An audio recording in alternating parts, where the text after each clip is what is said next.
Muy buenas noches a todos. Me alegra mucho poder contar con la participación de muchos de ustedes, colegas asociados y los no asociados que han sido invitados a esta reunión virtual que considero es de gran importancia. Como ustedes recordarán, a partir del 1 de julio entrará en vigencia la llamada Ley de Transferencia de Valor. Es lo primero que tenemos que tener claro, no es ley de transparencia, porque eso implicaría que algo estamos haciendo mal. Entonces creo que debemos conocer un poco más sobre de qué se trata, las implicaciones que va a tener en nuestro ejercicio y relacionamiento con la industria. Y para eso, gracias a la colaboración y el apoyo de Bristol Myers Squibb, nos acompaña aquí en nuestra sede el señor Mauricio Méndez. Él va a estar fuera de escena, pero nos acompaña aquí como parte del apoyo que nos están dando. Y el doctor Carlos Felipe Muñoz, quien es el gerente fundador de Consultor Salud. Precisamente ayer cumplió 13 años de existencia y es médico de la Universidad del Cauca. Pues sin más preámbulos, vamos a darle paso al doctor Carlos Felipe. Le recuerdo que al final de la presentación de Carlos Felipe, que será más o menos de unos 30 minutos aproximadamente, viene lo más importante y es el espacio para que ustedes hagan las preguntas que tengan, las inquietudes, todo lo que ustedes quieran preguntar, bienvenido sea. Hay dos maneras de hacerlo. En la página de YouTube encuentran ustedes ahí un espacio para hacer su pregunta, o si tienen alguna dificultad la pueden hacer a través de Azorreuma, del correo de Azorreuma, o para que no se nos quede ninguna pregunta en el tintero, podemos usar el chat de reumatólogos, los que se encuentran como parte de este grupo. Finalmente, me ha solicitado Mauricio de Bristol Myers de una forma muy amable que ellos necesitan pues, tener una justificación de esta inversión que han hecho. Entonces, el número de, o mejor, saber el número de asistentes y quienes asistieron a esta conferencia es importante para ellos. Les solicito muy amablemente el favor de que simplemente escriban su nombre, bien sea en el link de la página de YouTube, bien sea en un correo a Azorreuma o bien sea en el chat de reumatólogos. Bueno, sin más preámbulos, los dejo con Carlos Felipe. Carlos Felipe, buenas noches y muchas gracias por acompañarnos. Buenas noches, Andrés. Qué gusto estar aquí en la Asociación de Reumatólogos y encontrarnos en persona y virtualmente con tus asociados de todo el país. Indudablemente la normatividad relacionada con la transferencia de valor va a cobrar cada día más importancia en virtud a que precisamente como todavía no está vigente, muchos están aún pendientes de qué significa y qué importancia en el año 2020 tendrá este recaudo de tanta información y cómo nos va a impactar en las distintas maneras del relacionamiento con la industria farmacéutica. Entonces, bien, en estos 30 minutos vamos a intentar definir los mejores componentes que trae la norma. Claro que sí, Carlos Felipe. Olvidé decirles una cosa, alguien me preguntaba que por qué hemos esperado hasta esta fecha muy reciente, y es bueno que sepan que el ministerio tuvo pues se escuchaba de que iba a tener algunas pautas reglamentarias sobre la ley, pero finalmente estas no se dieron. Pero bueno, ahora sí, Carlos Felipe, tiene usted toda la palabra. Muchas gracias. Entonces, en esos 30 minutos vamos a hacer el abordaje de las transferencias de valor en el sistema de salud, que básicamente y en el origen del diseño normativo estaba únicamente circunscrito a las relaciones entre la industria farmacéutica y los médicos. Indudablemente ya la norma, cuando quedó aterrizada y aprobada, involucró a todo el talento humano del sector salud y estamos a unos pocos días, unos 12 días, que esta norma se vuelva operativa en el país. Vamos a intentar encontrarle los mejores argumentos para su aplicación y todavía tendremos pendiente pedirle al gobierno algunas aclaraciones y algunos reglamentos especiales para evitar malos entendidos. Muy bien, entonces comencemos. La conferencia de la noche de hoy tiene, digamos, un enfoque corto sobre la resolución y comenzaré dándoles a conocer un poco qué está haciendo Consultor Salud en Colombia. Consultor Salud es una firma que, como lo dijo el doctor Andrés, cumplió el día de ayer 13 años de haber sido fundada. tenemos una presencia en Colombia y en Latinoamérica, y hemos empezado a escalar algunas posiciones también en el antiguo continente, como están viendo ustedes ahí en la presentación, lo cual nos llena de orgullo, y gracias a los que nos están escuchando, que también consultan nuestros servicios.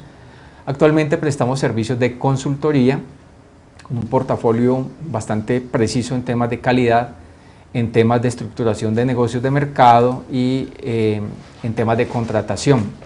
Tenemos un área de manejo de datos muy voluminosa, en donde nos estamos concentrando especialmente en predictibilidad, en inteligencia artificial, porque todos debemos estar trabajando esta dinámica de la analítica y las métricas de todo lo que hacemos.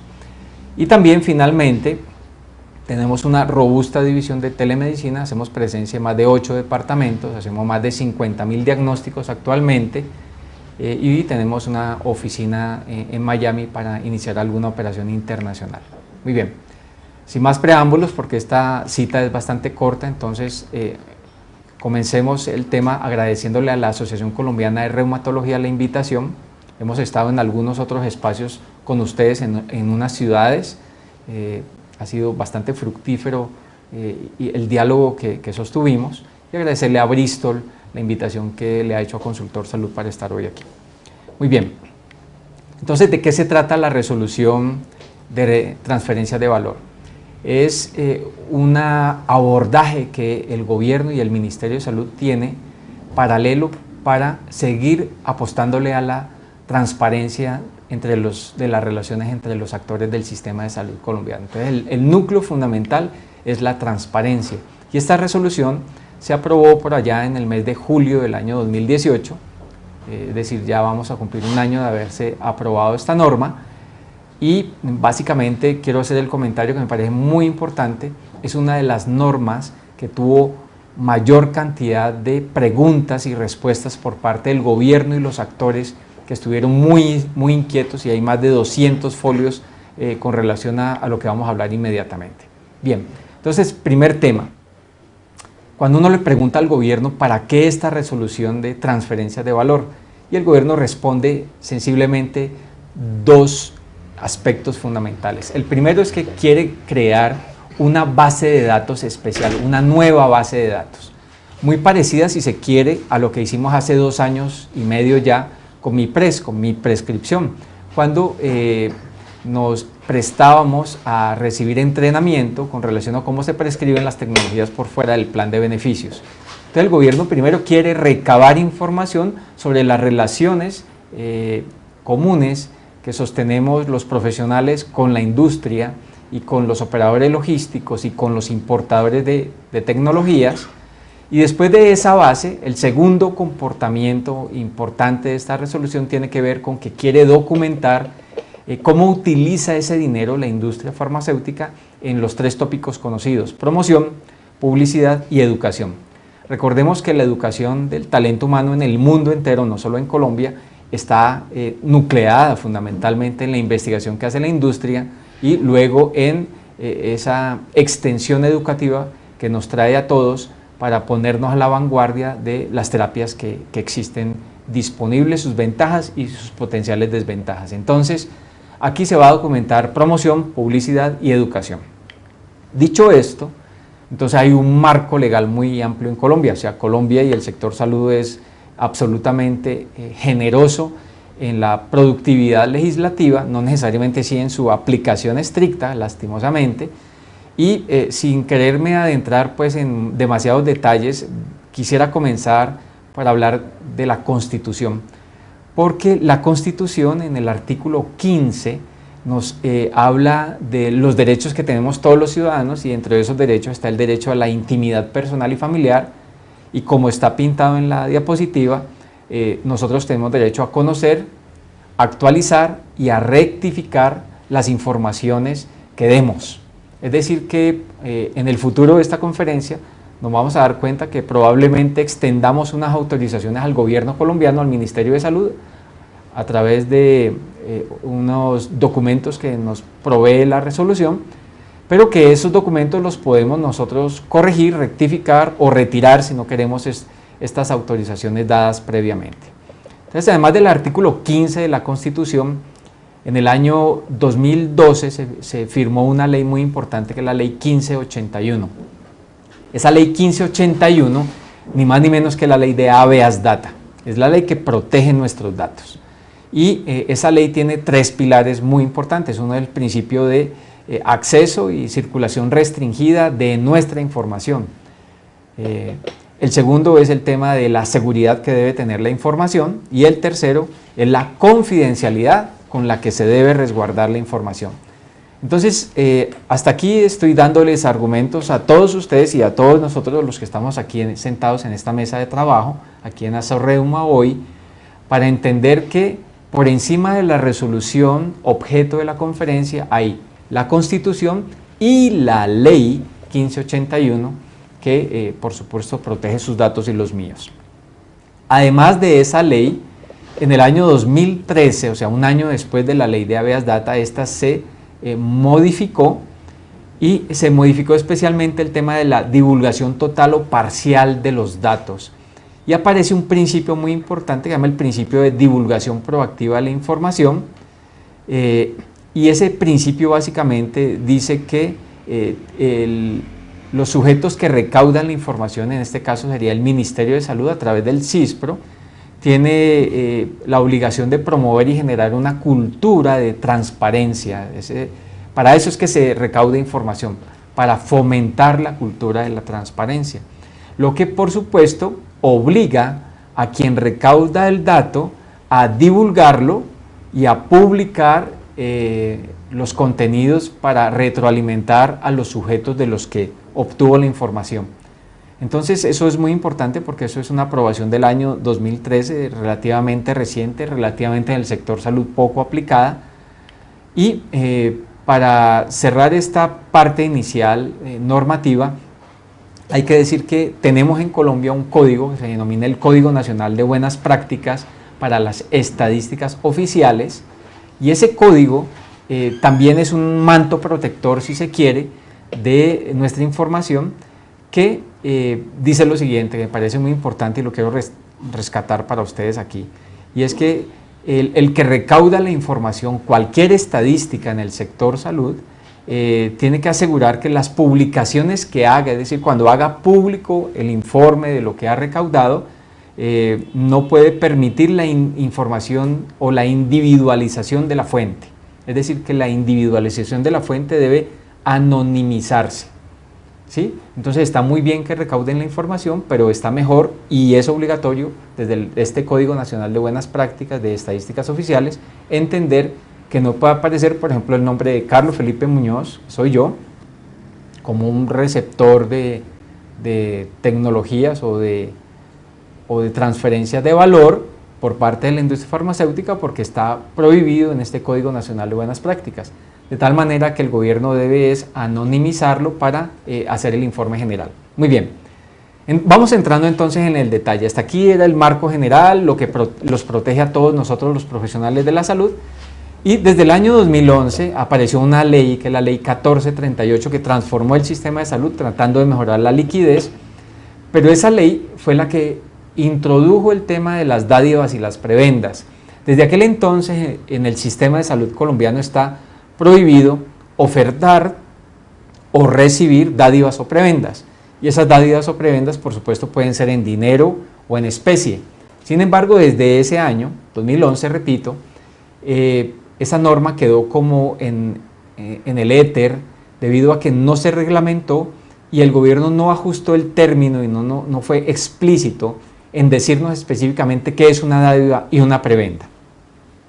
En el año 2015 entonces se aprobó la ley más importante desde que nació la Ley 100, que la transforma radicalmente, y es la Ley de Leyes, la Ley Estatutaria de Salud.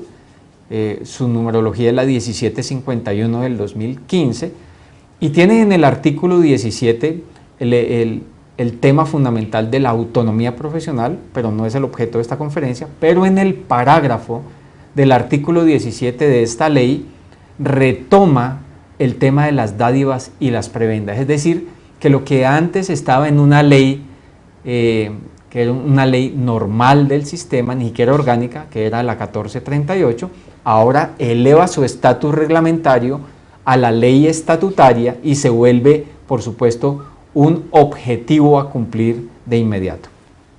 Entendiendo eso, de la ley 1751, entonces voy a pasar a explicar esta resolución bajo un ejemplo sencillo, como si estuviera hablando de una mesa que tiene 3 patas. La primera pata de esta mesa de las transferencias de valor está relacionado con cuáles son los sujetos que tienen la obligación de reportarle al gobierno colombiano, al Ministerio de Salud, las transferencias. Y entonces estos sujetos son solo 6.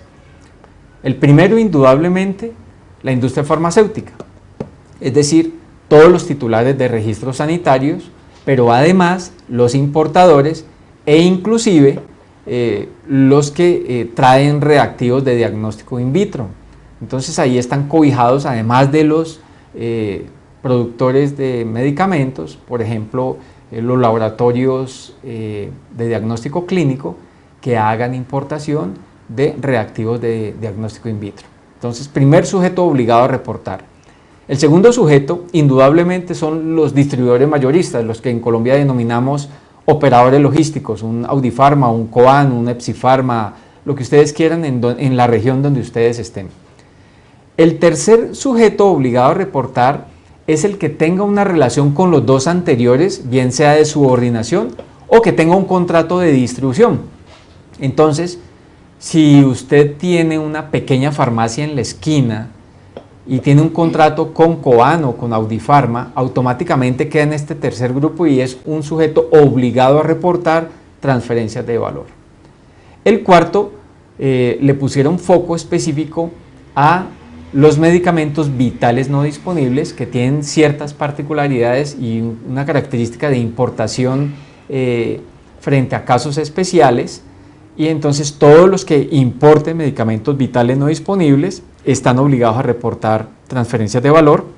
El quinto son los gremios asociados a lo anterior, es decir, a los medicamentos, y ahí podríamos poner un ejemplo sencillo: AFIDRO, ASINFAR, serían gremios 2 típicos obligados a reportar. Y finalmente, para cerrar esta primera pata de la mesa, están obligados a reportar los que reciban transferencias de valor desde una casa matriz ubicada en el extranjero. Entonces la industria fácilmente puede tener su casa matriz en España o en Suiza o en los Estados Unidos, y entonces ese disparo de una transferencia de valor a un médico colombiano o a una asociación colombiana, pues no podemos obligarla a esa casa matriz internacional, y por ende queda obligada la casa nacional a hacer el reporte.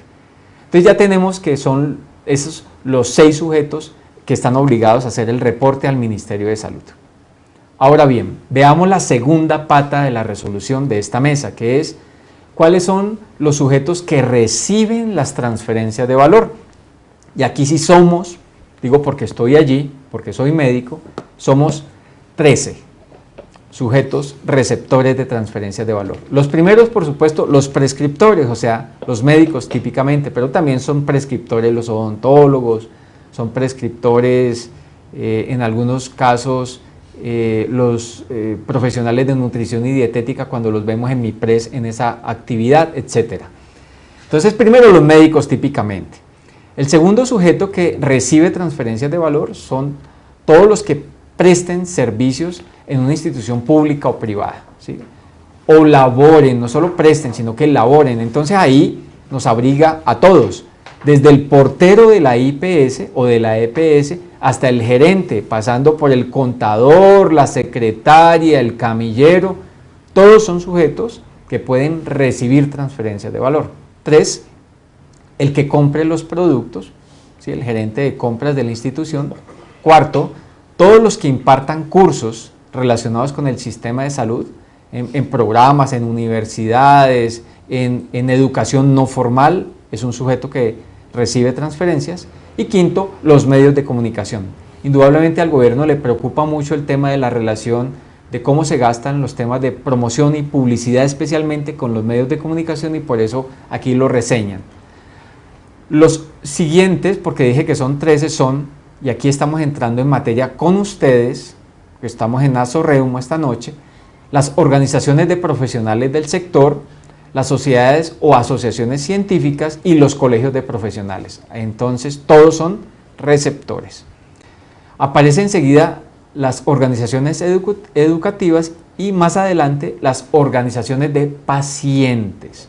Entonces, las organizaciones de pacientes, a pesar que reportan, digamos, sus contratos típicamente cada año, eso está regularizado desde hace muchos años en el país, ahora son receptoras bajo esta figura y aparece una figura distinta que son las organizaciones de cuidadores. Los cuidadores son agentes no sanitarios. Un cuidador no es un auxiliar de enfermería, un cuidador no es una enfermera, un cuidador no es un paramédico. Un cuidador es un agente no sanitario, puede ser el papá de alguien, el hermano de alguien, el tío de alguien, la abuela de alguien que dedica su tiempo a atender un paciente que tiene alguna minusvalía, alguna discapacidad, y entonces algún profesional le ha ordenado un cuidador. Escuchen bien porque esto es novedoso en el sistema, probablemente no todos lo han escuchado, y normalmente la EPS niega al cuidador porque no es un agente sanitario con todo el derecho, pero cuando se impetra una medida tutelar, normalmente el juez la aprueba y lo estamos pagando con cargo a los recursos de la ADRES, que es el Banco de la Salud. Entonces, a eso se refiere con organizaciones de cuidadores, que es reciente y solo aplica por el momento para el régimen contributivo. El numeral 11 tiene que ver con las organizaciones sin ánimo de lucro, las fundaciones, las asociaciones mutuales, las cooperativas, que se han constituido en el sistema de salud y que son receptoras. El 12 habla de todas las EPS y de todas las IPS, pero aparece la figura de APB porque no solo son EPS, sino que son, por ejemplo, las empresas administradoras de planes de beneficio de regímenes de excepción, el Magisterio, Ecopetrol, las fuerzas militares, etc. Y el último, y repite en la resolución el gobierno, a los medios de comunicación que ya había mencionado previamente. Entonces ahí está la segunda pata de la mesa, quienes reciben transferencias de valor. Entonces ustedes, queridos colegas que están ahí detrás de la pantalla, son receptores de transferencias de valor. Ustedes típicamente no son los que reportan, ustedes son los que son reportados. Muy bien.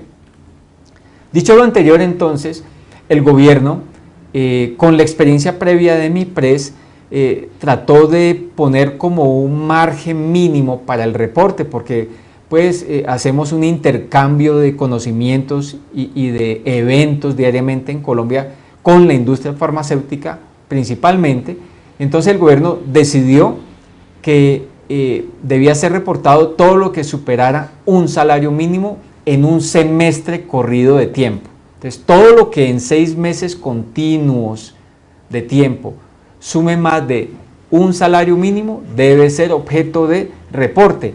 Entonces eso nos trae a colación el hecho de que es indispensable a partir del 1 de julio de este año que quienes tienen relación de intercambio de transferencias de valor empiecen a hacer suma de las transferencias de valor, porque no necesariamente todas suman más de un salario mínimo, para hacer la trazabilidad de las mismas, para darnos cuenta si en un lapso de 6 meses esto ha superado un salario mínimo. Pues, y para el que no recuerde cuál es el salario mínimo en Colombia, son esos pírricos 828.116 pesos que tienen ustedes ahí en la pantalla. Muy bien. La tercera pata de la mesa es ni más ni menos cuáles son las modalidades de transferencia de valor. Pues el gobierno tipificó 11. Originalmente en la resolución había 12 transferencias de valor. La que se retiró es la que tiene que ver con recreación y eventos lúdicos, de lo cual voy a hacer una breve referencia más adelante. Entonces quedaron 12. Entonces, la primera transferencia de valor, y una de las más comunes por supuesto, es alimentación y bebidas. Ustedes son invitados a una cena, a un almuerzo, a un desayuno de trabajo o a un desayuno en donde se va a hacer una disertación académica o una actualización de un tema médico en particular, y eso debe recibir trazabilidad siempre y cuando el almuerzo, la cena y las bebidas sumen más de 3 salarios mínimos diarios. diarios. Entonces esos son 82.812 pesos. Entonces si la cena vale 90.000, hay que hacerle trazabilidad. Si usted en 6 meses solo le dieron esa cena, pues a usted no lo van a reportar como transferencia de valor porque en 6 meses no sumó un salario mínimo. Si la cena costó 50.000 pesos, ni siquiera se le hace trazabilidad porque no alcanzó los 3 salarios mínimos diarios que exige la norma. Muy bien, el 2 es algo bastante común en el país y en todo el mundo también, son los viajes, el alojamiento, los viáticos, el transporte es el segundo componente. El tercero tiene que ver con el financiamiento de estudios clínicos e investigaciones. Entonces, por supuesto, la industria patrocina investigaciones, lo va a continuar haciendo, nadie está diciendo aquí que eso sea no lícito, solo que va a ser objeto de reporte si supera el salario mínimo. El cuarto es el suministro de software cuando a bien se tenga y la inscripción a bases de datos. Típicamente las bases de datos son las consultas a las grandes enciclopedias especializadas y a las revistas especializadas en reuma, en cardio, en hemato, lo que sea, del mundo entero, que patrocina la industria y lo que valga, si supera el salario mínimo o junto a otros eventos de un semestre continuo, entonces podría ser sujeto de un reporte de transferencia. El quinto y el sexto se parecen bastante y como se parecen bastante los voy a tocar en un solo bloque, el quinto y el sexto. El quinto es cuando usted es invitado, patrocinado a un evento académico del sector salud. Y el sexto es cuando a usted le patrocina la organización de un evento de salud. Los dos se parecen, pero son distintos. En cualquier caso, los dos constituyen una transferencia de valor. El séptimo es el patrocinio de suscripciones o publicaciones de libros, folletos, etc.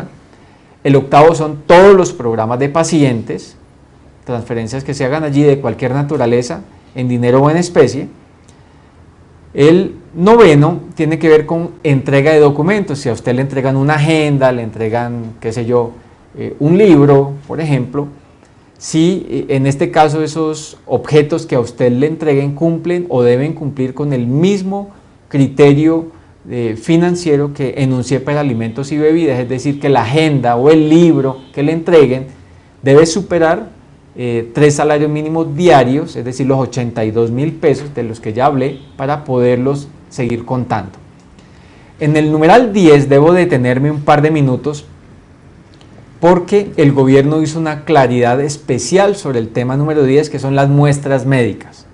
¿Qué se entiende por muestra médica? Cuando a usted, la industria, de manera directa o indirecta, le hace llegar un producto farmacéutico gratis, pues a la industria no le ha salido gratis, pero a usted le llega en calidad de gratuito, para que usted a su vez lo replique como asociación, porque de hecho las muestras médicas pueden llegarle a la sociedad o a la asociación de profesionales, y la asociación lo distribuye entre sus socios o asociados para que ellos lo entreguen a los pacientes. Eso es normal. El medicamento puede ser muy caro o no tan costoso, porque hay medicamentos que la primera muestra médica puede ser de un medicamento muy costoso, pero lo toco especialmente porque el gobierno aclaró que cuando se reporta la muestra médica se le pone valor 0. Cualquier muestra médica en el reporte vale 0, pero es obligatorio hacerla. Y me detuve especialmente, no solo por este ítem anterior, sino porque el gobierno decidió que desde el momento en que se hiciera pública la plataforma en donde vamos a reportar las transferencias de valor, que eso ya ocurrió hace más de 5 meses, desde hace 5 meses entonces, la industria debe estar reportando las muestras médicas. Es decir, colegas, que si ustedes en estos últimos 5 meses recibieron muestras médicas de la industria farmacéutica, muy probablemente, si eso vale 0, indudablemente eso vale 0, ya entonces han sido objetos de un reporte como receptores de la muestra médica. Aclaro por si acaso, porque en alguno de estos recorridos que hemos hecho en el país, alguien dijo que alguien de esa cadena, después de que la industria entregó el medicamento, por allá alguien vendió el medicamento. Cuando se hace una venta de un medicamento que típicamente era una muestra médica, eso es fraude dentro del sistema de salud colombiano.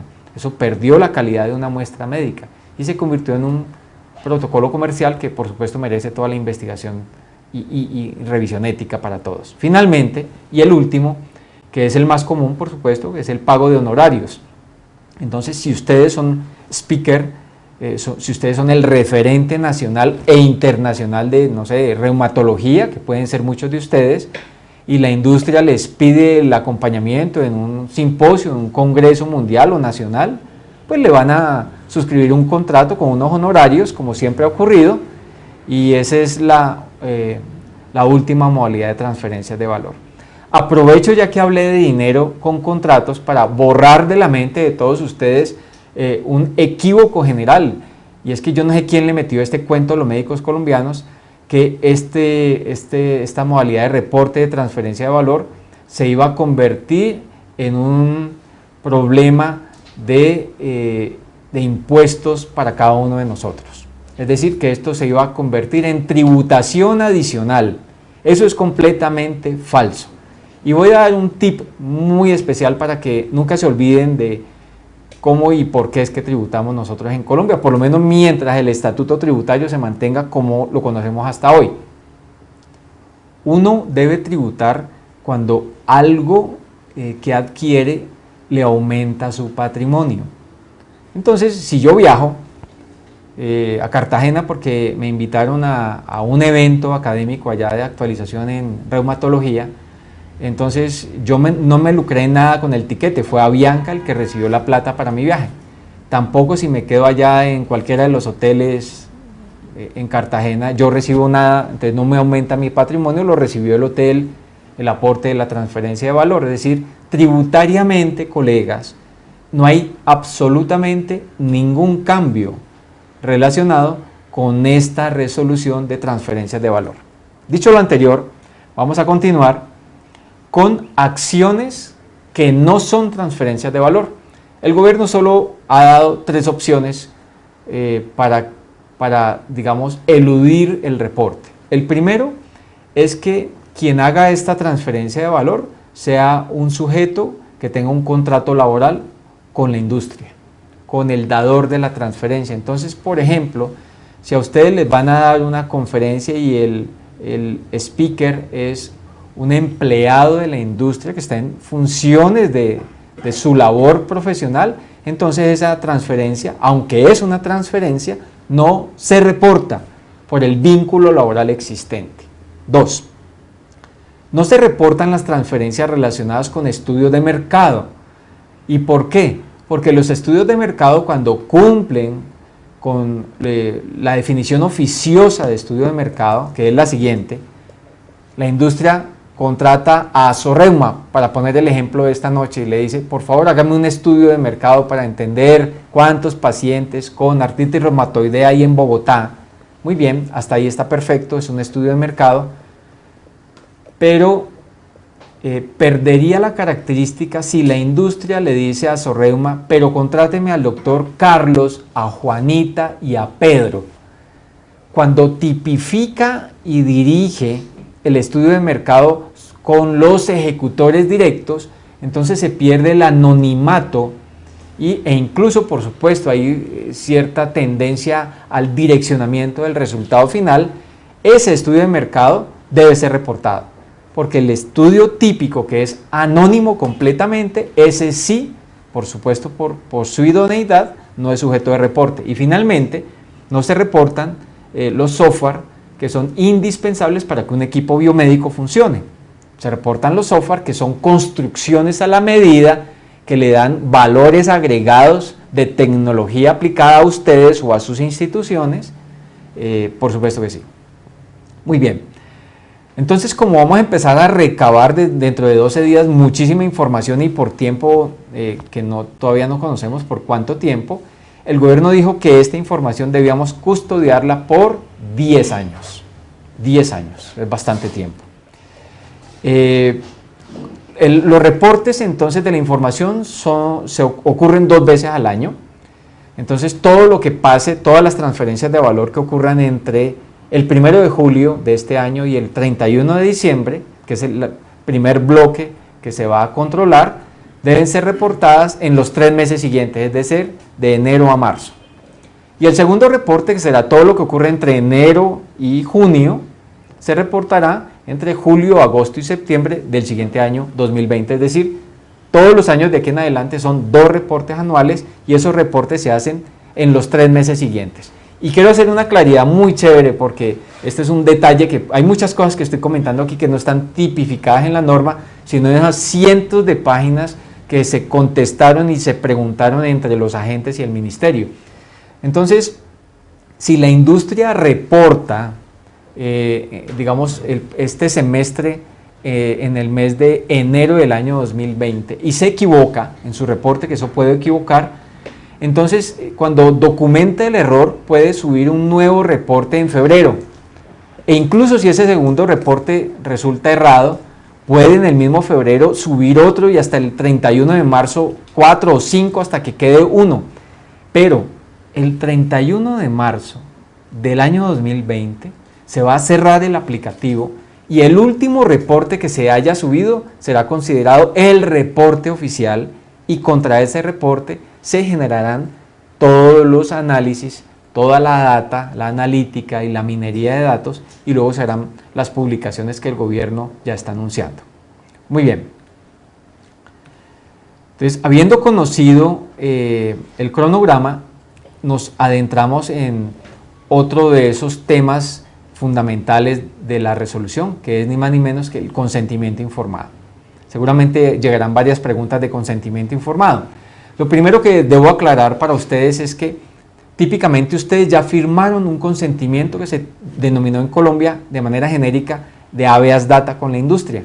Si ustedes son speaker o si asisten a eventos con la industria ya hace años les puso un documento en sus manos y les dijo, por favor doctor, fírmeme aquí y con esto usted me permite manejar sus datos, si ustedes ya lo firmaron. Bien, entonces nos preguntan regularmente en Colombia, Carlos Felipe, ¿ese consentimiento de habeas data que yo firmé me sirve para estar amparado aquí? Respuesta, no. Aquí usted necesita un nuevo consentimiento que es previo a haber recibido transferencias de valor y que es expreso, es decir, es aplicable solo para esta norma. Listo. Segundo tema. Tercer tema del consentimiento informado.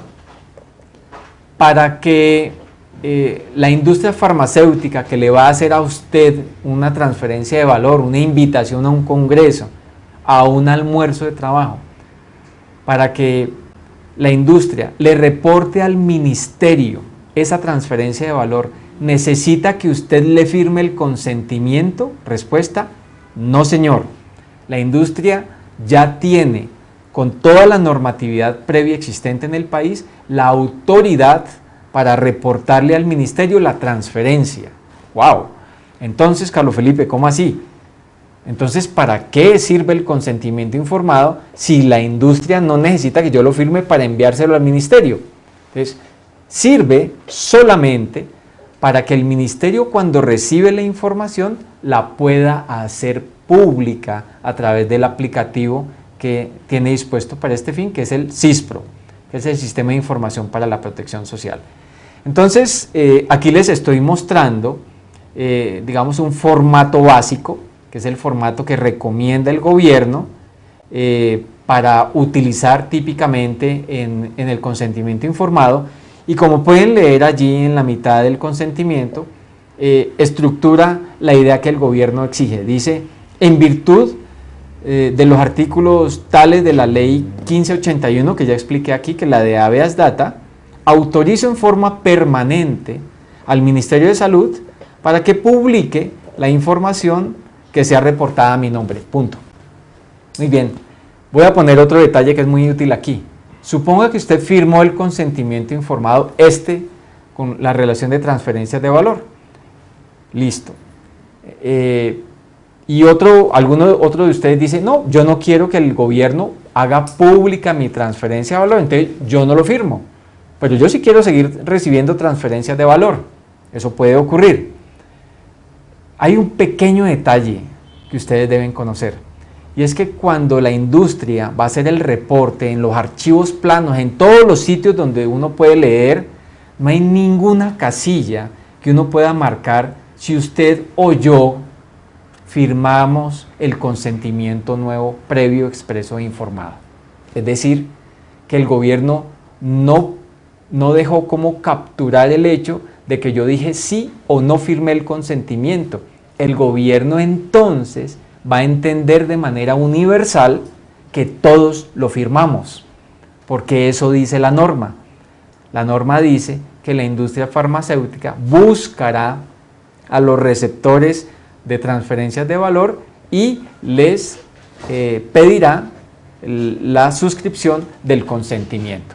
Entonces, ese es un detalle, digamos, feo, si se quiere, por parte del gobierno, porque por eso me detuve al comienzo de esta conferencia diciéndoles que la Constitución protege mi información, que la Ley 1581 protege mi información y que hay un estatuto normativo de estadísticas que también protege mi información.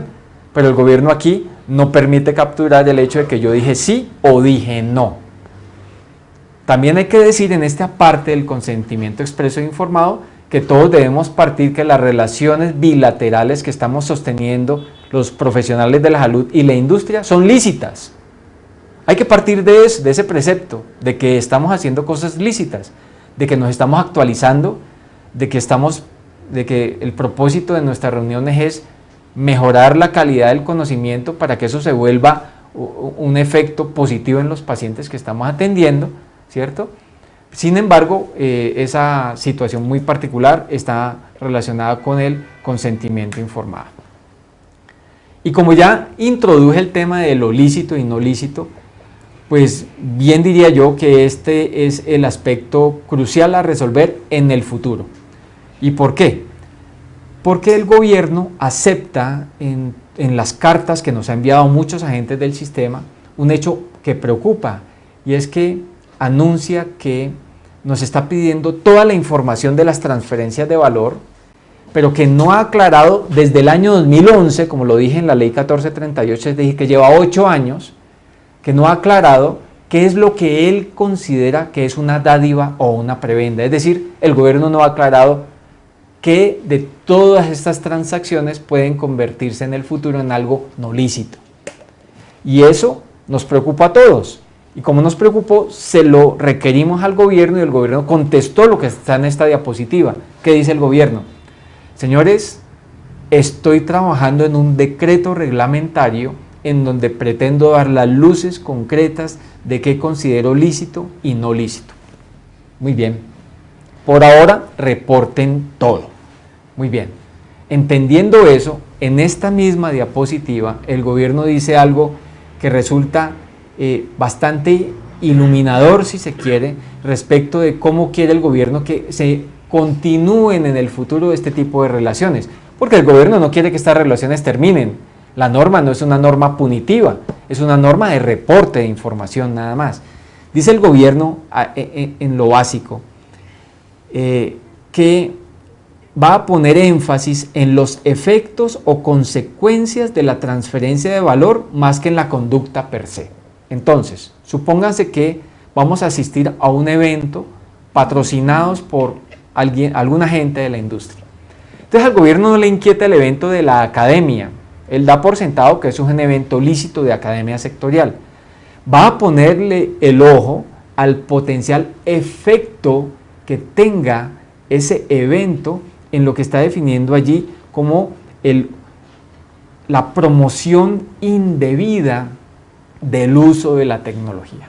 Entonces el evento per se está perfecto, pero es probable que si no se maneja de manera apropiada la promoción y la publicidad, por eso son 3 aspectos de control, el evento pueda convertirse en un impulsador indebido de una tecnología. Y aquí quiero poner un ejemplo porque he sido, digamos, testigo fiel de que en algunos muy pocos casos ha habido una dispersión, si se quiere, de cómo se tiene que hacer el trabajo en Colombia. Uno no puede ir a un evento en donde se esté hablando de una tecnología que no tenga una FDA reconocida para un uso y ese tampoco tenga un uso reconocido en el INVIMA en Colombia y se reúna a 5, a 10 o a 50 médicos para hacer énfasis en las bondades que tiene ese medicamento sobre un uso que todavía no está aprobado. En ese tipo de escenarios es que el gobierno está diciendo, esto es lo que a mí no me gusta, esto es lo que no debería estar pasando. Pero el demás conjunto de escenarios de academia sectorial que estamos adelantando en Colombia, y yo soy uno de los agentes que participa mucho en esto, sé que y doy fe que son de muy alto nivel y participan algunos de los mejores expertos, no solo de Colombia, sino del mundo, pero quería hacer énfasis en lo que el gobierno espera que no ocurra. Y también se le hizo una pregunta muy específica al gobierno sobre si esto al final no se puede convertir en una estrategia de uso racional de medicamentos, es decir, no se pueden sentir los colegas, ustedes y yo, un poco amedrentados por el hecho de estar siendo reportados en relaciones académicas con la industria. Entonces el gobierno dice, responde lo que está en negro en la diapositiva, que otra vez recomiendo una lectura cuidadosa y una foto del detalle, porque dice que se basa esta resolución en el interés que haya una influencia, de evitar que haya una influencia en la demanda que no se revele como objetivamente idónea y necesaria para promover el uso y consumo de medicamentos. Entonces ahí hay dos palabras claves. Evitar que haya una influencia en la demanda que se revele como objetivamente idónea y necesaria. Idónea y necesaria, eso es tan cualitativo que en todo el país me preguntan, Carlos Felipe, ¿cuál es la métrica de eso? ¿Quién va a ser el juez para decidir si esto era absolutamente idóneo y necesario? Y entonces ahí requerimos un poco más de finura en los reglamentos futuros para que no nos vayan luego a empezar a tener algún tipo de molestias por este tipo de trabajos. Anuncié que iba a hablar cortamente de las actividades lúdicas y dije que anteriormente había quedado como uno de los 12 transferencias de valor posibles y fue borrado. Y el gobierno lo dice con nitidez inequívoca. Se ha eliminado la categoría de actividades lúdicas y el ministerio considera, con total razón, digo yo, que el financiamiento de eventos recreativos y actividades lúdicas por parte de la industria farmacéutica y de todas las tecnologías de salud no contribuye al conocimiento ni a las mejores prácticas. Voy a decirlo de otra manera más clara. Los eventos que incluyan actividades lúdicas y recreativas, el gobierno los va a tipificar de no lícitos. Que no quepa duda, en eso no hay excusa. Entonces, dos ejemplos sencillos de algo que pasa mucho o pasaba mucho en Colombia. Viajamos a Cartagena a un evento muy importante y en la agenda dice cóctel de bienvenida con mariachis. Eso ya no puede ocurrir. ¿Sí? Vamos a un evento académico y la agenda por lo menos no debe incluir eso. Las agendas deben ser agendas académicas. El segundo ejemplo es aún más diciente. Viajamos a Cartagena, el evento es jueves y viernes y la invitación no puede extender unos tiquetes hasta el domingo, porque eso volvió lúdico y recreativo, y tampoco puede patrocinar la ida de su esposa o de su esposo. En cualquier caso eso quedó prohibitivo y sería un fenómeno que sería catalogado como no lícito, porque eso, pues, como lo dice el gobierno, no contribuye a las mejores prácticas. Bien. También preguntaron muchos actores si esto podría generar prácticas restrictivas, porque algunos agentes de la industria farmacéutica sintieron que se podría violar el secreto profesional y especialmente el secreto industrial. Voy a poner el ejemplo para que lo entendamos todos. Cuando vamos a traer una tecnología muy innovadora al país, nadie lo sabe, es un secreto industrial de esa industria en particular. Se citan a algunos médicos referentes del país, no sé, en Bogotá, en Cúcuta, en donde sea que los vayan a reunir, y van a hablar del tema, del escenario, de las bondades, de los eventos adversos, ¿sí? Y eso es una transferencia de valor porque les gastaron el tiquete, quizá el hotel, y van a hablar de un tema de salud, y eso hay que reportarlo. Y podría estarse reportando un secreto industrial. El gobierno acepta que eso puede ser así, y dice que se compromete a preservar la seguridad de esa información siempre y cuando sea informado de la característica especial que ha tenido esa reunión. Ya estoy terminando porque estoy en los términos acordados.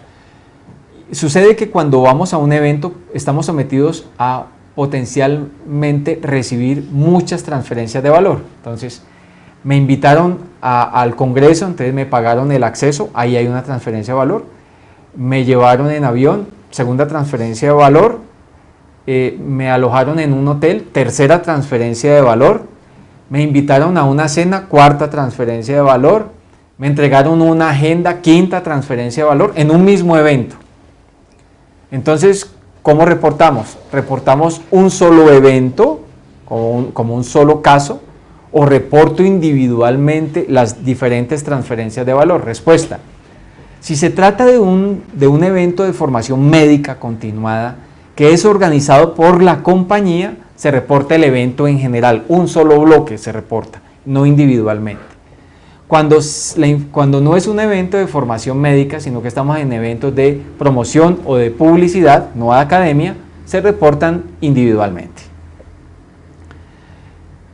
Y para cerrar esto en las últimas diapositivas, quizá lo que ustedes más estarían preguntando en este momento es: Carlos Felipe, entonces, bueno, yo firmo el consentimiento informado porque no tengo ningún problema que el país tenga el reporte de estas relaciones que tenemos desde hace años, pero lo que quiero saber es ¿qué va a reportar de mí el Ministerio de Salud?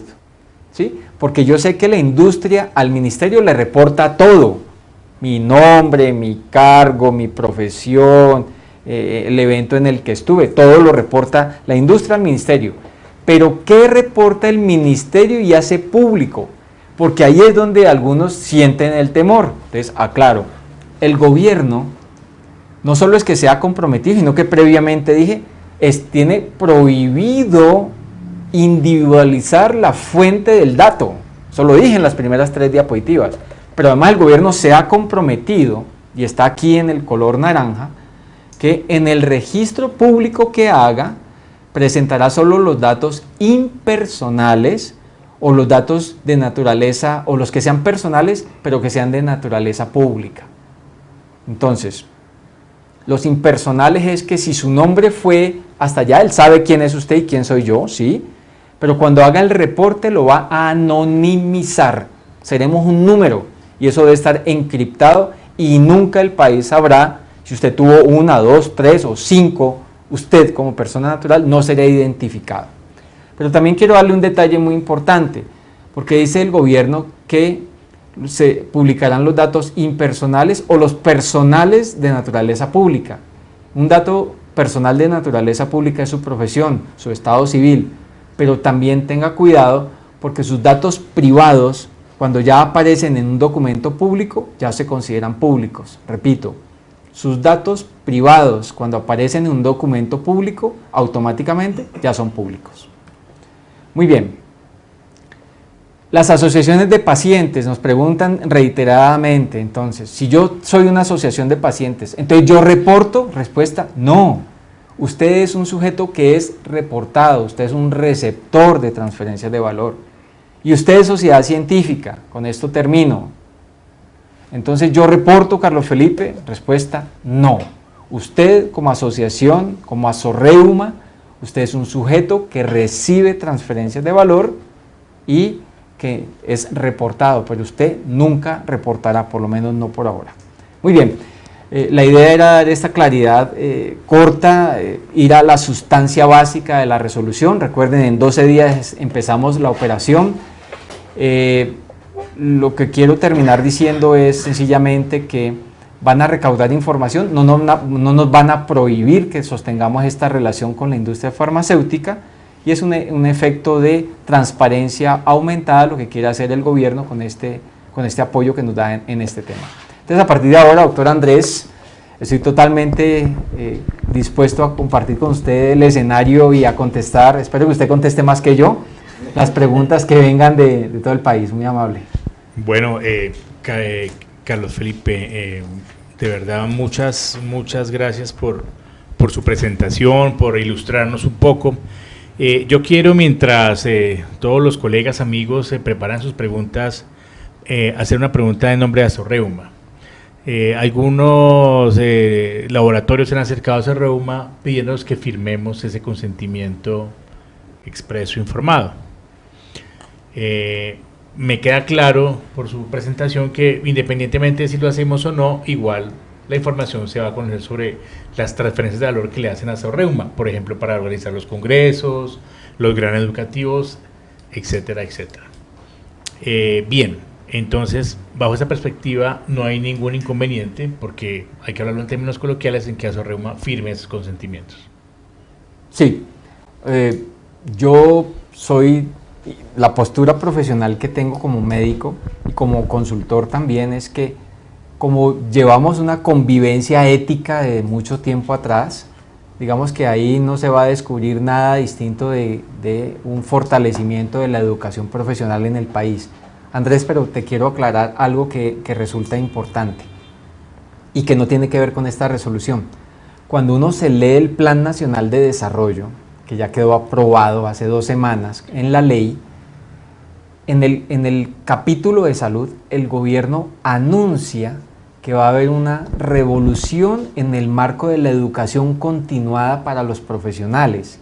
Es decir, que el gobierno va a empezar a interlocutar en algo que nunca ha hecho, porque la educación ha estado a la deriva y entonces en el mundo entero, y por eso la industria es el educador número 1, entonces el gobierno dice, vamos a empezar a transformar esa relación y yo como Estado me comprometo a empezar a impulsar la educación continuada. Es decir que en el futuro, te estoy diciendo, qué sé yo, un quinquenio al frente, muy seguramente habrá un porcentaje distinto de participación de agentes educativos, no necesariamente un volumen tan importante dependiente de la industria.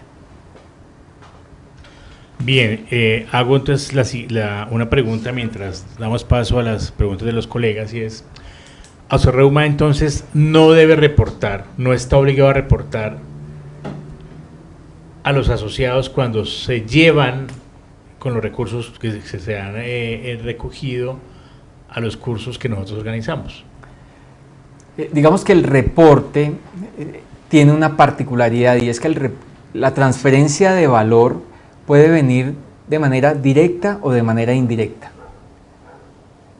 Cuando la industria farmacéutica le dice a Reuma, oiga, le voy a patrocinar 10 cupos en el Congreso Nacional de tal cosa, 10 cupos, y le entrega el patrocinio y los cupos sin decirle el beneficiario final, o sea, el receptor final es Reuma, y Reuma con total liberalidad asigna de sus 200 asociados a 10, que la industria no sabe quiénes son.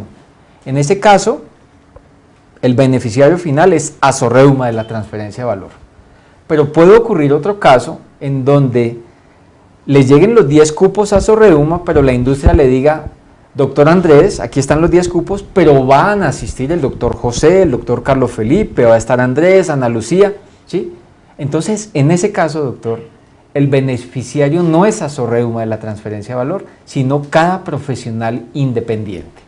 Pero en ese caso, el reporte lo haría la industria, el laboratorio que patrocina. Por supuesto, no el reporte siempre, en cualquier caso, lo hace la industria, nunca Reuma. Entonces, la primera conclusión que podemos sacar es que Reuma, en este momento, con la ley actual, no va a tener que reportar absolutamente ninguna transferencia de valor. Ninguno, no tiene que hacer ningún reporte, solo son objeto de reporte. Bien.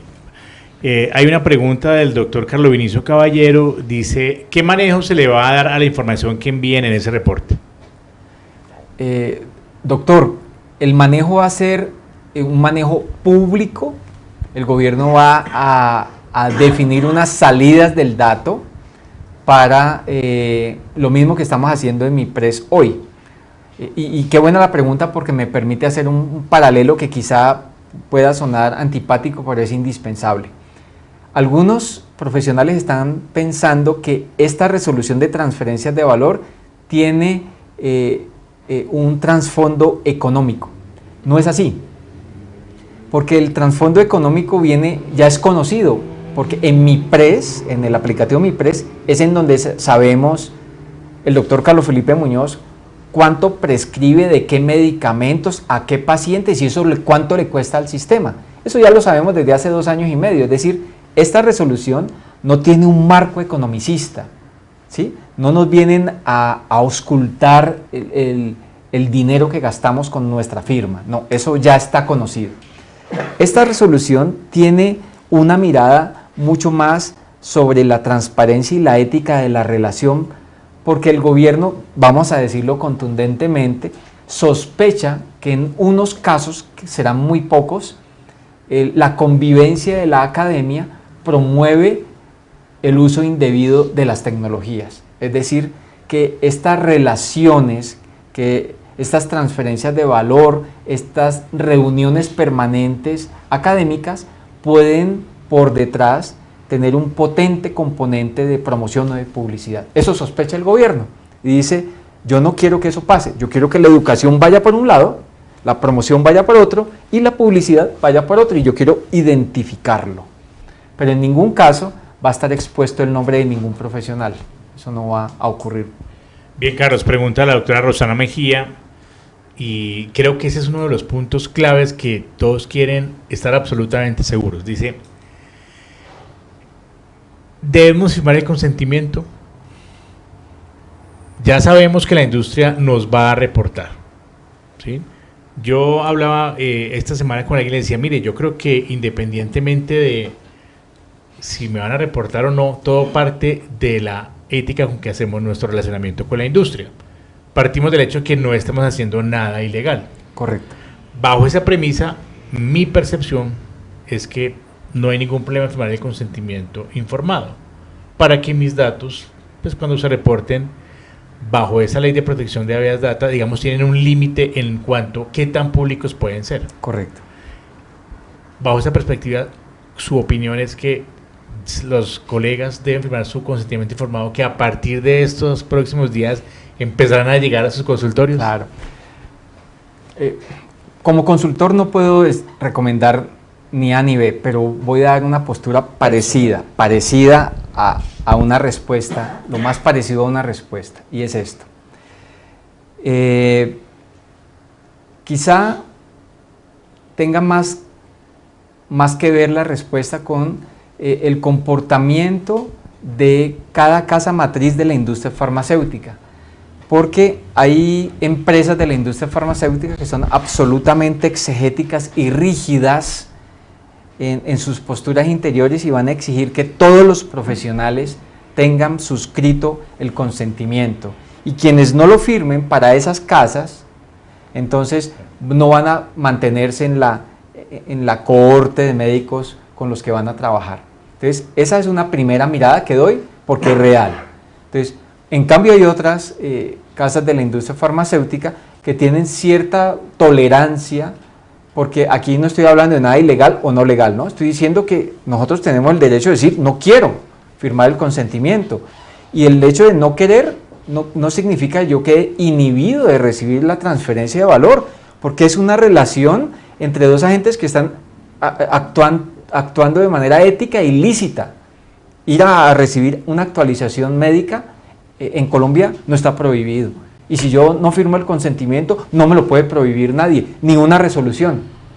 Entonces, para los que tengan temor de firmarlo y no lo firman, entonces quiero que entiendan que pueden dejar de pertenecer a algunos clúster de transferencias de valor de algunas empresas, no de todas. No le puedo decir quién sí y quién no, porque no tengo ese detalle, pero eso podría pasar, número 1. Número 2, creo que MIPRES y transferencias de valor nos ayudan a nosotros los profesionales a actuar de la manera lógica en que siempre debemos hacerlo. Y eso está escrito en la ley 1751, en la ley estatutaria, y es que, por supuesto, colegas, tenemos autonomía profesional, sí, y la autonomía tiene solo una métrica de control que se llama autorregulación. O sea, a nosotros nadie nos regula, doctor Andrés. Somos unos privilegiados tremendos en la nación, ¿sí? Protegidos por la ley más importante. Nos regulamos nosotros mismos, basado en la educación que tenemos y en la medicina basada en evidencia que conocemos. Si no conocemos suficiente medicina basada en evidencia, esa autorregulación puede ser inocua o infértil.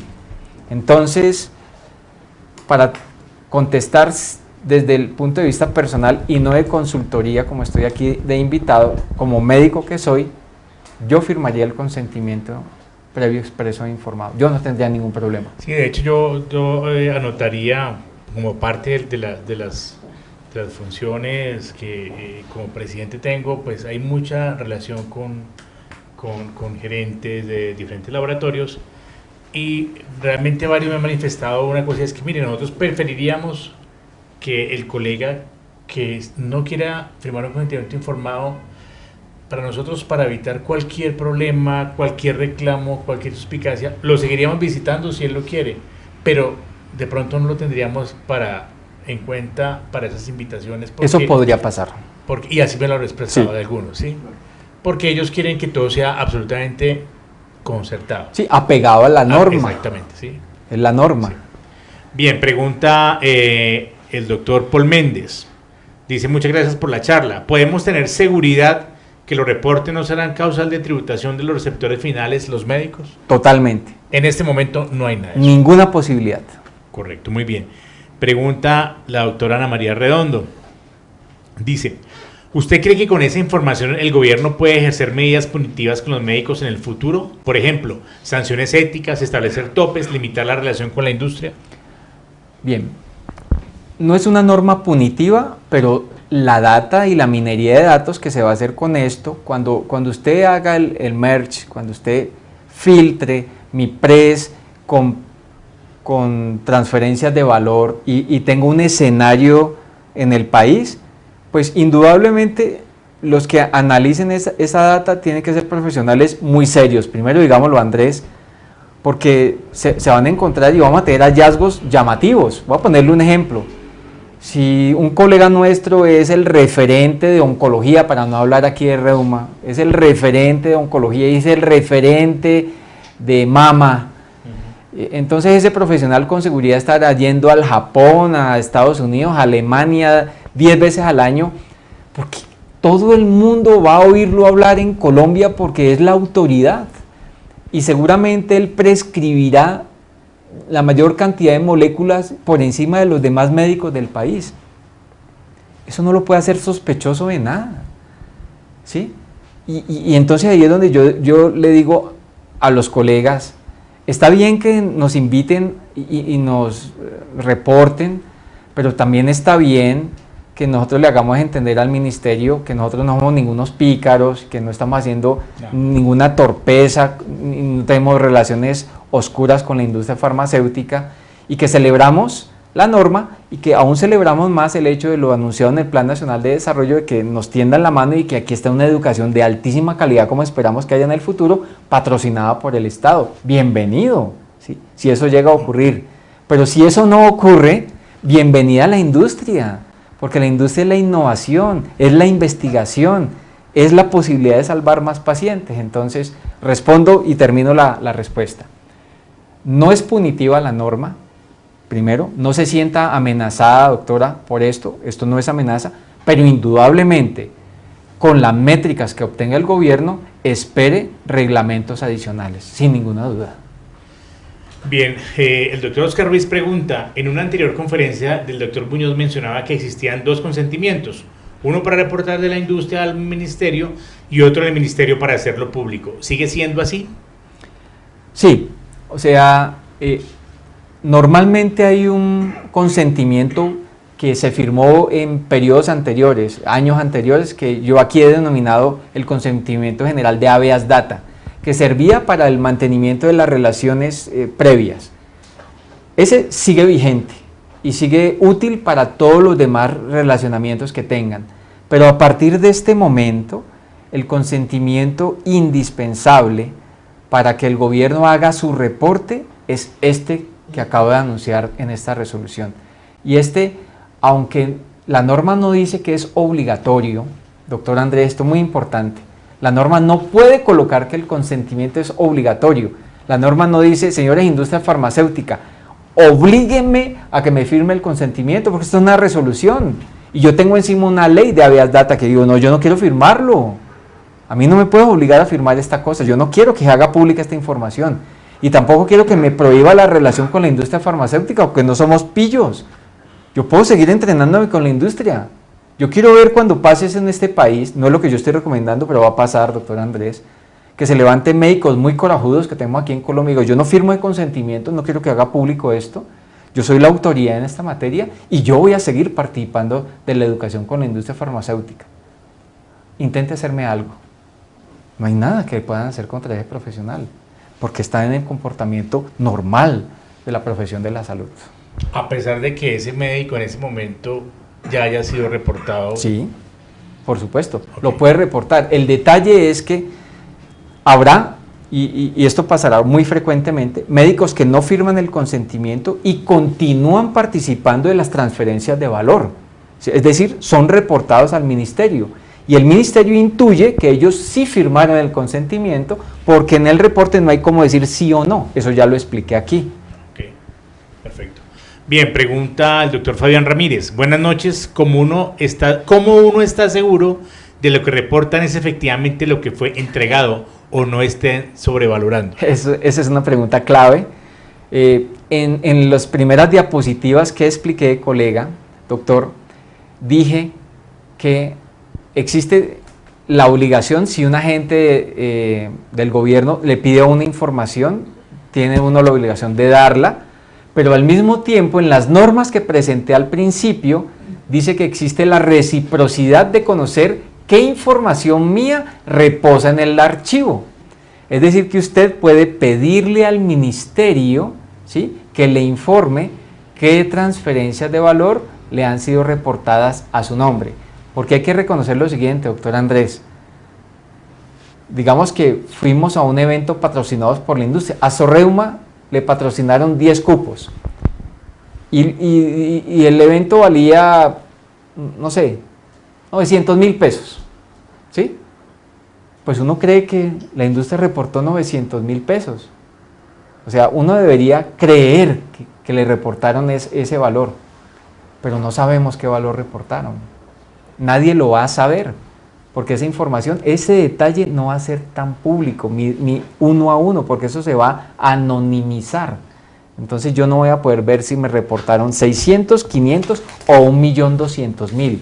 Es en donde yo incubo mi derecho de pedirle al Estado, señores, ustedes me piden información, ahora yo le retribuyo la obligación que usted tiene, déme la información que está en las bases de datos, porque es un derecho constitucional mío. Muy bien, Carlos Felipe. Pregunta al doctor Oscar Yair Felipe, a propósito, y creo que tiene que ver casualmente con lo que estamos hablando. Dice, estos datos a ser publicados de forma anónima, ¿dónde serán publicados? ¿Cómo se tendrá acceso? ¿Quiénes los podrán consultar? Bien, doctor. Los datos serán publicados en el CISPRO, que es el Repositorio General de Información del Sector Salud, y serán consultables por todos los ciudadanos del país. Lo que no puedo decirle en este momento es cuáles son las salidas que van a tener esos datos, porque el gobierno no ha dicho, como lo dijo con MIPRES, que iba a tener 6 salidas, que iba a decir el profesional, el departamento, el medicamento, la casa farmacéutica, o sea, dio 6 salidas. Aquí hasta ahora el gobierno no nos ha dicho las salidas que voy a hacer públicas son estas, no lo conocemos. La doctora Estefanía Calle nos pregunta, si los datos privados se convierten en públicos cuando son mencionados en un documento público, sí, ¿esto hace que finalmente sea público un listado el nombre de cada médico? No. El gobierno hasta ahora se ha comprometido a mantener anonimizados los datos, es decir, ya lo dije aquí, va a solo publicar los datos impersonales, ¿sí? Lo que estoy diciendo es de conocimiento general, ¿sí? Porque probablemente algunos de los colegas que nos estén oyendo hoy tengan la idea de que por supuesto sus datos privados siguen siendo privados y no han caído en cuenta que de pronto tuvo alguna controversia pública y los dejó depositados allí y ya sus datos privados ya son públicos para todos. Pero en este caso, particularmente hasta ahora, no van a permitir que, digamos, se trascienda la barrera del anonimato, no, seguirán siendo anónimos. Bueno, y mientras reciben más preguntas, ¿esto tendrá alguna relación con la ley de financiamiento del 2018? Bueno, la ley de financiamiento, que como la vimos Andrés en otra conferencia que no era esta, es una ley muy agresiva para los profesionales independientes. Esa ley de financiamiento, que sería como una reforma tributaria, no le pusieron ese nombre de reforma tributaria, nos carga de obligaciones para con el Estado a las personas naturales, y en varias discusiones y en varios foros que hemos tenido con especialistas de salud, hemos podido en Consultor Salud, digamos, primero aterrizar la norma porque muchos no la habían conocido, y dos, hacer una serie de recomendaciones que muchas de ellas impulsan a la asociatividad. En realidad, una de las pocas maneras en que los profesionales podemos defendernos de la carga impositiva tan gigantesca que tiene ahora la ley de financiamiento es asociarnos, y eso significa hacer empresa. Si hacemos empresa podemos, hacer más factible el hecho de que nuestras inversiones se vuelvan en descuentos tributarios. Yo no digo que no hay que financiar al Estado. Yo soy consciente de que hay que pagar los tributos, hay que pagarlos juiciosamente, pero también hay que reconocer que la carga que tenemos a partir del 1 de enero de este año es nunca vista y la mayoría no la percibe, y como lo pudimos detectar, a partir de cierto margen de ingreso salarial, la tributación llega hasta el 50%. Y el 50%, doctor, es trabajar para el Estado. O sea, aunque pues no es el tema de nuestra conferencia, ¿usted cree, al igual que lo pienso yo, que el profesional independiente está casi que condenado a desaparecer? No, yo pienso que el profesional independiente está condenado a empobrecerse, no a desaparecer, que es distinto. Bien, hay otra pregunta que hace el doctor Carlos Vinicio Caballero. Dice, ¿no debería firmarse solo cuando se recibe una transferencia o quien se le recibe la transferencia? No, es una buena pregunta, doctor Carlos. El consentimiento informado se debe firmar una sola vez, porque vamos a recibir muchas transferencias de valor, probablemente, vamos a muchos eventos, y eso ya lo estoy diciendo aquí muchas veces. No es no lícito, es corriente y está bien hecho. Entonces, se firma una sola vez, se firma antes del evento, y usted se puede retractar cuando quiera. O sea, usted lo puede haber firmado hoy y mañana decir, yo ya no quiero, y se retracta, y el Estado está obligado a mantener invulnerables sus datos. Bien, el doctor José Martínez pregunta, ¿para la industria al reportar estos gastos implicaría algún beneficio tributario? Obviamente, pues para ellos. No, ninguno. La industria no va a recibir ningún beneficio tributario, pero para la industria podría, eso sí, esta pregunta no me la han hecho con mucha frecuencia, pero la voy a responder.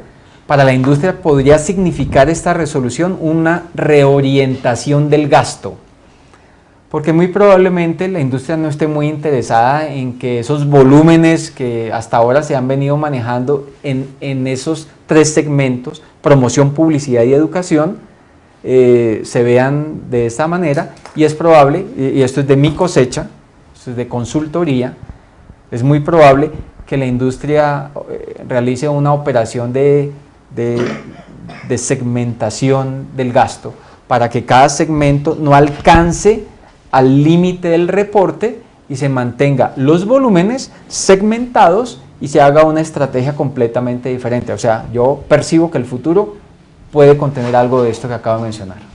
Una pregunta que hace la doctora Estefanía, que la tenía yo en mente, y es, ¿el reporte se hace como un monto resultante de la sumatoria de todas las transferencias o hay discriminación en cuanto a la especificación de cada transferencia? No, doctora, se suman todas las transferencias, todo lo que usted ha recibido en 6 meses seguidos. Si esos 6 meses seguidos sumó más de un salario mínimo, usted va a ser reportada.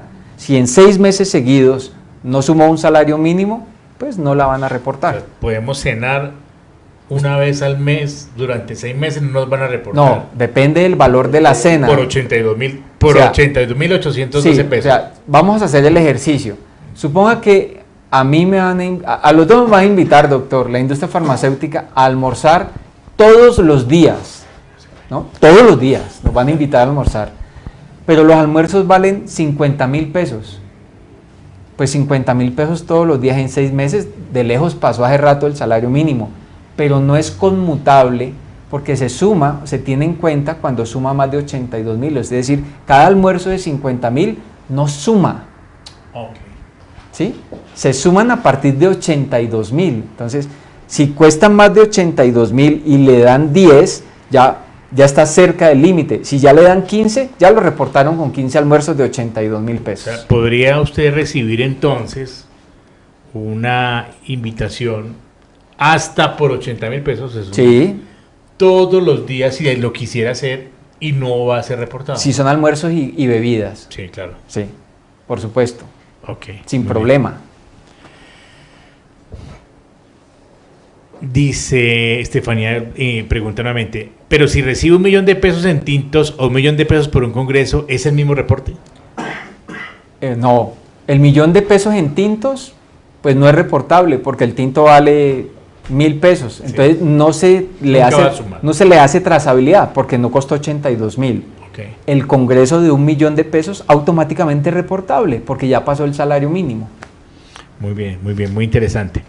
Bueno, mientras de pronto tenemos alguna otra pregunta de los colegas. Aquí ya hay una. El doctor Pepe Salas nos pregunta, cuando vamos a una cena, ¿nos tienen que dar copia de la factura? No. El que tiene que tener la factura es la industria, ¿sí? Porque la industria es la que tiene que hacer, conservar los datos 10 años, no nosotros. El que conserva los datos es el que genera el origen de la transferencia de valor, la génesis. Entonces, nosotros somos los beneficiarios de la transferencia. Nosotros no custodiamos datos. El doctor Alex Cardona pregunta, ¿y si se detecta una relación directa de un laboratorio con un profesional y la formulación muy frecuente de un fármaco de ese laboratorio, qué harán con ese dato? Pues doctor, ya puse un ejemplo muy parecido, ¿sí? O sea, si usted es el referente y esa es la molécula de primera línea en la guía de práctica médica, doctor, lo van a felicitar porque está cumpliendo la guía. O sea, no hay nada más que hacer. O sea, aquí hay que apegarse a la ética y a la medicina basada en evidencia, que es mi discurso y que es el discurso del país. Y la mayoría estamos trabajando en esa línea.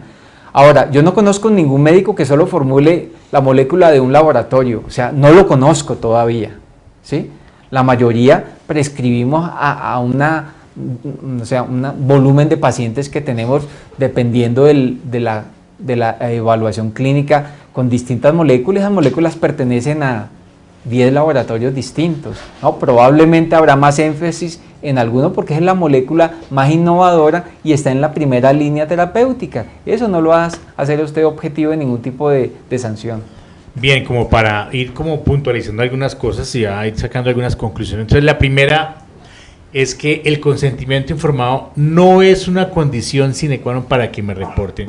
Con consentimiento o sin consentimiento, si sobrepaso los montos establecidos para un semestre de un salario mínimo, con invitaciones o con cenas o almuerzos, cada una por un valor superior a 82.812 pesos, me van a reportar. Sí, aunque usted no firme. Correcto. Sí. Bajo esa perspectiva, y yo reitero, porque me parece muy importante eso, y es que debemos partir de que todos tenemos relaciones sanas, sí, éticas con la industria, no debería haber ningún inconveniente en firmar ese consentimiento. Sí, pienso exactamente así. Perfecto. Y la tercera es que, o cuarta conclusión, es que en este momento este reporte no implica ninguna modificación o una carga tributaria adicional. Ninguna. Muy bien. Doctor, le quiero aclarar algo porque cuando me habló de semestre, no quiero que los colegas se lleven una mala idea. Yo hablé del reporte de 2 semestres, primero y segundo semestre del año, pero eso no quiere decir que si en este primer semestre no sumó, borró cassette como Maluma y vuelve a contar desde el 1 de julio hasta diciembre. No es así. Es anual. Es en 6 meses contiguos. Ok, contiguos. Perfecto. ¿Sí? Entonces, puede estar ocurriendo que a usted le den unas transferencias de valor en abril y mayo, no alcancen a sumar el salario mínimo, pero luego en julio y agosto le hagan otras, eso es intersemestral, y ahí en ese lapso, en 6 meses seguidos, prácate. Sonó la registradora y usted pasó el salario mínimo, lo reportan en el segundo semestre. A eso hacía referencia, para que no se vayan a formar la idea de que yo me cuido este semestre, pero este lo dejo libre. No. Yo voy a hacer una pregunta y digo, bueno, perfecto. Entonces yo voy a aceptar durante 5 meses consecutivos esas invitaciones que no me llegan al tope del salario. Sí. Y el siguiente mes no me voy a dejar invitar ni un tinto. Sí, puede hacerlo. Usted mismo se controla. ¿Me borré automáticamente esos 5 meses previos? Claro. Y vuelven a contar que son 6 meses son consecutivos. 6 meses, sí, o sea, si en 6 meses usted no cumplió, entonces, sí, no es que al 6º mes se le borre, mucho cuidado, doctor. No, o sea, usted se cuidó 5 meses y no es reportado, o sea, no sé por qué habría que tener ese miedo, a mí que me reporten, sí, no pasa nada, pero voy a seguir la idea. Sí. Usted cuidó 5 meses y el 6º mes no tuvo ningún contacto, o sea, no se dejó invitar a un tinto, ¿sí? Entonces usted cree que ya llegó al 6º mes y se borró el anterior. No, le estoy diciendo que hay que tener cuidado porque el periodo de 6 meses se va corriendo cada mes, entonces puede que usted en los últimos 2 meses de ese periodo estuviera ya muy cerca del salario mínimo y usted creyó que ya se limpió. No se limpia. Por eso se llama trazabilidad, es decir, se van corriendo 6 meses y se va sumando lo que ocurre en 6 meses. Pero, doctor Carlos Felipe, déjeme decirle que yo ya firmo ahora con sentimientos, pienso como usted, yo no tengo ningún problema en ese sentido. ¿Ningún problema? Sí, ninguna pregunta. Bueno, me dice aquí alguien ya lo quieren comprometer. Permítame que aquí hay una pregunta que llega por el chat, pregunta el doctor Andrés Agualimpia. Dice, ¿tendría algún sentido pedirle al laboratorio las cuentas de lo que invirtieron? No, pues yo no creo que un médico se vaya a poner a pedirle las cuentas a la industria, pero usted lo puede hacer, pero yo no creo que la industria se las vaya a dar, pero lo puede hacer, pero no le veo mucho sentido. Le veo más sentido si usted quiere hacer un control de cómo está. Bueno, una cosa que no hemos dicho aquí es que, por supuesto, uno puede recibir transferencias de valor de distintas empresas. Voy a poner un ejemplo. O sea, usted tiene relación con 3 empresas, 1, 2 y 3. Y cada empresa le está haciendo transferencias de valor diferentes. ¿Sí? Entonces, una le hizo 300,000 pesos, otra le hizo 300,000 pesos y la otra le hizo 300,000 pesos. Y eso sumó 900,000 pesos. ¿Lo reportan o no lo reportan, doctor Andrés? ¿Usted qué opina? Pues pensaría que sí me van a reportar. No, no lo reportan, porque lo reporta cada empresa de manera independiente. Sí, claro, no, ¿sí? Entonces, no se suman las transferencias de todas, sino que es un face to face, o sea, yo estoy con esta empresa y si esta empresa me patrocina más allá de un salario mínimo, ella me reporta, ¿sí? No se hace transversal, se hace vertical. Okay. Eso es importante. Pregunta a la doctora María José Llano, si me reportaron un valor y no estoy de acuerdo, ¿cómo lograría corrección? No se puede corregir. O sea, porque usted no va a ver, doctora Llanos, usted no va a ver el reporte, a usted la reportan. Y la única forma que usted vea el reporte es que lo pida oficiosamente al Ministerio de Salud y el Ministerio está obligado a dárselo. ¿De acuerdo? Pero si usted no hace esa labor, entonces usted debe suponer que la industria efectivamente cumplió la palabra y lo que decía ahí en el folleto, que el ingreso valía 800,000 pesos, por ese valor la reportaron. Pregúntale a la doctora Gloria Vázquez, si se hace un evento académico con apoyo a mi sociedad se refiere a su empresa, a su IPS, ¿qué implicación tiene si yo soy socia? Depende a quién vaya dirigido la transferencia de valor. Porque la transferencia de valor puede ir dirigida a su IPS, entonces reportan a su IPS, o puede ir dirigida a usted como socia, entonces la reportan a usted, doctora, como socia, depende. Y yo complementaría entonces la pregunta, ¿ese valor llegó a mi IPS o llegó a la IPS? Genérico. Sí. Doctores X Salud, sí. Vamos a participar en su evento, sí. Le vamos a dar este dinero para que tengamos nuestro stand, y etcétera, y vamos a patrocinar las botellas de agua, qué sé yo. Sí. El laboratorio me va a reportar a mi IPS. Reporta tu IPS. ¿Mi IPS tiene que reportar algo más? No, no tiene que reportar hasta nada. Ahí llega. Hasta ahí llega el tema. Perfecto, muy bien. Ahí muere el tema. Muy bien, no sé si hay alguna otra pregunta, que alguien quiere comprometerlo desde ya. Doctor Carlos Felipe dice, ¿se podría hacer algún día en este mismo canal la charla completa de la ley de financiamiento? Claro, la podemos hacer, esa es más dolorosa. Esa es terriblemente dolorosa, sí señor. Pero es muy interesante. Bueno, creo que no veo más preguntas en el chat, no veo más preguntas aquí en nuestro canal de YouTube.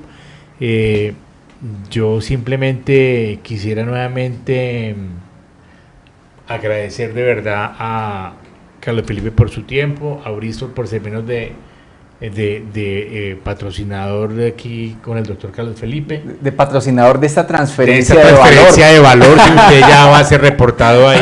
No, todavía no. Todavía no. Y yo preguntaría, pues aprovechando estos minutos que nos quedan, los pacientes, ¿qué papel van a jugar las asociaciones de pacientes y los eventos que se hacen a los pacientes? He hablado con varias sociedades de pacientes que se me han acercado preocupadas, Andrés, muy preocupadas, porque en realidad lo que para nosotros los profesionales es simplemente un asistir a una actualización, para algunas asociaciones de pacientes es la vida misma. Entonces el concepto es totalmente diferente. Para nosotros es un evento de enriquecimiento profesional y para ellos es que si aquí se llega a torcer la ruta de cómo invierte el dinero la industria farmacéutica, podríamos en el futuro ver muy lastimada la estructura de las asociaciones de pacientes del país. Así lo veo yo, claramente.